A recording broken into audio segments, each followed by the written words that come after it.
Britney Spears and Diddy rumors go viral, and Britney talks about that infamous VMA performance in 2007. We got to talk about this, but before we get into it, hello! My name is Sebastian, and I spill pop culture tea videos every single day. So if you're looking for a new messy best friend, you have found me. So why don't you grab a snack and a drink and hit that subscribe button? I would be so incredibly grateful.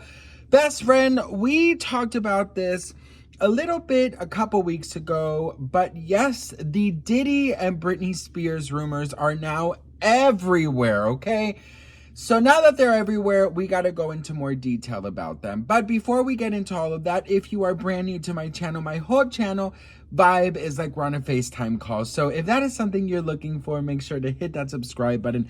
I have with me Britney Spears' memoir, The Woman in Me. So today, in today's class, we will be reading Britney Spears in her own words, okay? But before we get into that, there are tons of headlines right now talking about Britney Spears and Diddy partying the night before her 2007 performance of Gimme More at the VMAs. Now, there is a headline saying that Diddy derailed Britney Spears' major comeback. Check this out. So Diddy's ex-girlfriend, Cassie, testified that he invited Spears to Pure Nightclub on September 7, 2007. Diddy and Spears also attended an after-party thrown by rapper 50 Cent at the since-renamed Hard Rock Hotel and Casino. Later in the evening, she extended into the early morning hours of September 8th. And now fans are realizing that just 24 hours later, Spears took the stage to perform Gimme More on September 9th. Now, while it was expected to be her big comeback, the quote, disastrous performance was widely criticized and deemed to be the lowest point of her professional career. She was branded a train wreck, with critics noting at the time that Spears appeared spaced out and off the game. In a now viral video, a Spears fan shared a theory that the singer's terrible experience Vegas was the catalyst for her spiral into a conservatorship, which was enforced just months later on February 1st, 2008. So now people are basically saying that Diddy allegedly had something to do with the conservatorship.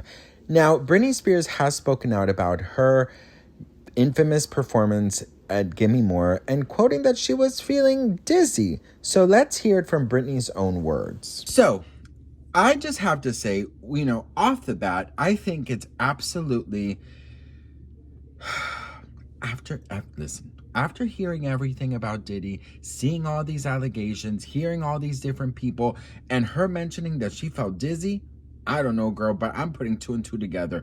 But let's take a little look at Britney Spears in her own words, okay? So this is, I believe, chapter 27, all right? It says, "It felt like I was living on the edge of a cliff. Sometimes after I shaved my head. Sometime after I shaved my head, I went to Brian's apartment in Los Angeles," which is her brother, Brian. "He had two girlfriends from his past in Mississippi with him. My mom was there too. It was like my mom wouldn't even look at me because I was ugly now. It just proved that the world only cares about your physical appearance, even if you are suffering and at your lowest point. That winter, I'd been told it would help me get custody back if I went to rehab. And so even though I felt I had more of rage and grief problem than a substance abuse problem, I went.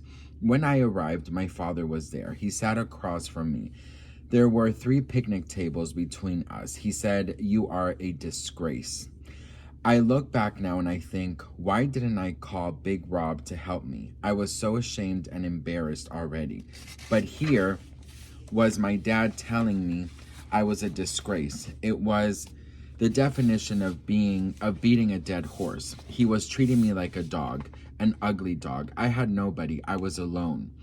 I guess one positive of rehab was that I started the healing process. I was determined to make the best out of a dark situation.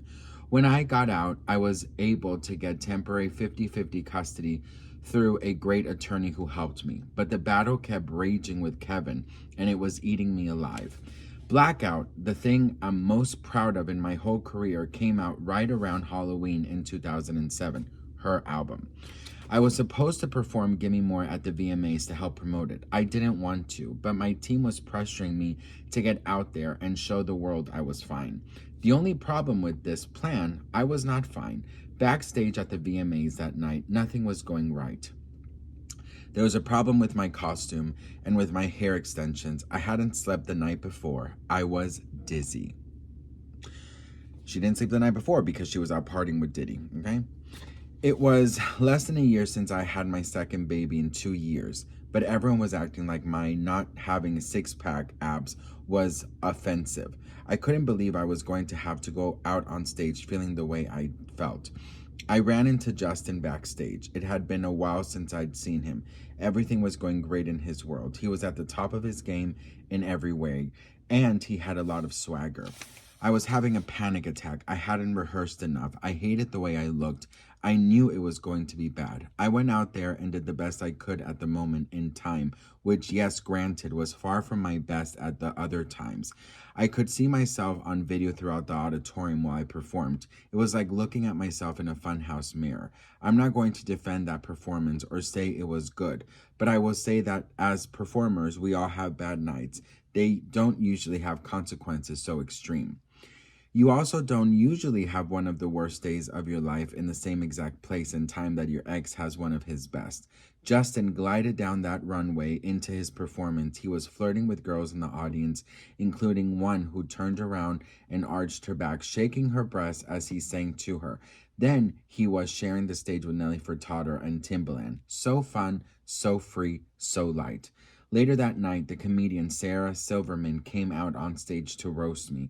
She said that at the age of 25, I'd done everything worthwhile in my life I'd ever do. She called my two babies the most adorable mistakes you'll ever see. I didn't hear that until later, though. At the time, I was backstage sobbing hysterically. In the days and weeks that followed, the newspapers made fun of my body and my performance. Dr. Phil called me a train wreck. The only press I did for Blackout was a live radio interview with Ryan Seacrest. When it came out in October 2007, in the interview, which was supposed to be about the record, Ryan asked me questions like, how do you respond to those criticize you as a mom? And do you feel like you're doing everything you can for your kids? And how often will you see them? It felt like that was the only thing people wanted to talk about, whether or not I was a fit mother, not about how I'd made such a strong album while holding two babies on my hips and being pressured by dozens of dangerous men all day, every day. Pursued, sorry. My management team quit. A bodyguard went to court with Gloria Allred by his side as a witness in the custody case. He said I was doing drugs. He wasn't cross-examined. A court-appointed parenting coach said that I loved my children and that we were clearly bonded.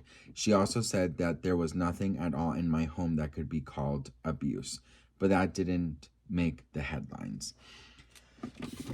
So I wanted to read that because I know that there's going to be a lot of things coming out about Britney Spears and Diddy now that she is being dragged into the whole thing. And I wanted also to encourage people to really get this book because, as you guys can see, we just saw this performance, but we didn't really know everything that went on behind it. And that's just a little bit about this book. I mean, I wish we could read this together, have like a little, book club, because this is absolutely important. And it is so incredibly honest and bare and just heartbreaking. So if you wonder, why is Britney Spears doing this, or why is Britney Spears doing that, or what happened to Britney Spears, read this before asking those ignorant questions. So having said all of that and reading all of that, she is getting dragged into the Diddy case, of course, because of the partying. I definitely do believe that there is a lot more to the story, and every allegation that has come out about Diddy makes me very nervous that Britney Spears was involved in any way. I don't like that she used the word that she felt dizzy. I also believe that Britney Spears has always been so incredibly about her stage presence and her performances, and it just pains me to see that her team basically set her up for failure. And even though they saw that her whole aura was, she was devastated. She was exhausted. She didn't know what she was doing. Her hair extensions, her costume, the stage, everything was just fucking collapsing. They should have just said Britney Spears cannot come on stage. But of course, that would have just made horrible headlines, and people would have been like, oh my God, you know, is she okay? Like, she's not up for it, this and that. And it kind of makes me wonder about Justin Bieber right now at that SZA performance. Like, was he forced to do that performance? Like, you know, because he didn't look very well either. So I just feel like there's so much more to stories than just the headlines and rumors. So I always suggest people to kind of take their time and really like just really go into the details, you know, and this book definitely shares all the details you want. She talks about her abortion she didn't want to have. She talks about Justin Timberlake. She talks about everything. So I highly suggest you guys get this book and this memoir, because it is absolutely shocking, heartbreaking, and very necessary for everyone to know why Britney Spears is Britney Spears and what happened to Britney and the consequences of everything that happened to Britney. So anyways, I love you all so much. I definitely am very scared of what else will be coming out from this Diddy Diddy case or Diddy trial, but we'll see what happens. So I love you all so much. I hope you enjoyed this little look into Britney's life. I love Britney so much. I respect her so much, especially knowing everything she went through and knowing that she really, really, really is a survivor. Whether you don't believe it or not, after reading this book, I promise you, you will look at Britney Spears differently. So Britney, I love you. I'm proud of you. And get yourself a copy of The Woman in Me now on, you know, audio, or just get the book. So love you all so much, and I'll see you all in my next video. Mwah.